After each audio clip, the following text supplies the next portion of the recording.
নমস্কার বন্ধুরা, ভালোবাসার রান্নাঘরে সবাইকে স্বাগত জানাই।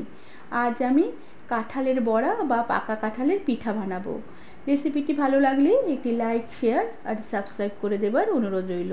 এর জন্য আমি পাকা কাঁঠালের কোষগুলো থেকে বীজ বার করে নিয়েছি, আর কাঁঠালের ভেতরে যে লাল রঙের পর্দা থাকে সেই পর্দাটাকে বেশ ভালো করে পরিষ্কার করে নিয়েছি।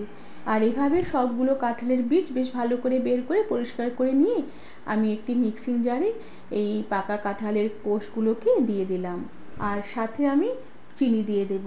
এই কাঁঠালের স্বাদটা প্রচুর মিষ্টি, তাই চিনির পরিমাণটা আমি 2.5 চামচের মতনই দিলাম, তবে চিনিটা তোমরা তোমাদের রুচি অনুযায়ী দেবে। এবার এই কাঁঠালের কোষগুলি মিক্সার জারে আমি ভালো করে ব্লেন্ড করে নেব। এবার এই ব্লেন্ড করা কাঁঠালের মধ্যে আমি 2 চামচের মতন ময়দা দিয়ে দিলাম, আর তার সাথে আমি 2 চামচের মতন আটা দিয়ে দিলাম, আর সাথে 2 চামচ সুজি দিয়ে দিলাম।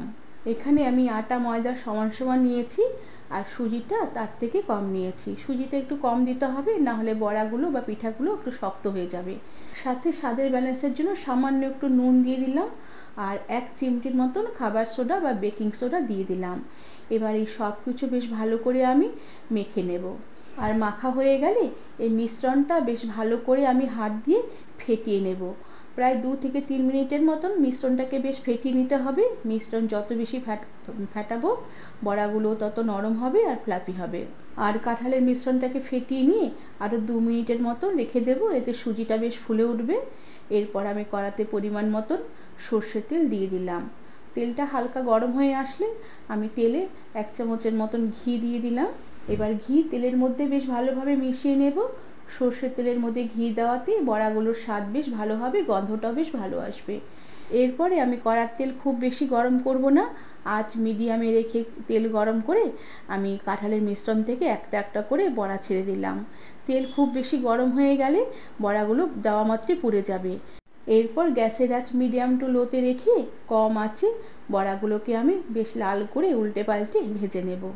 আর এভাবে বড়ার এক পিঠ লাল হয়ে ভাজা হয়ে আসলে আমি আস্তে আস্তে আরেক পিঠ উল্টে দিলাম।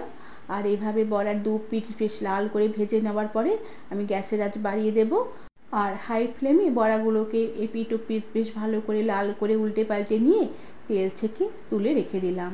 বন্ধুরা, আমার আজকের কাঁঠালের পিঠা বা কাঁঠালের বড়া রেসিপিটি তোমাদের কেমন লাগলো আমাকে তোমরা কমেন্ট করে জানাবে, আর ভালো লাগলে একটি সাবস্ক্রাইব করে দেবে। আজ তাহলে আসি, পরে আবার একটি নতুন রেসিপি নিয়ে দেখা হবে। ধন্যবাদ বন্ধুরা।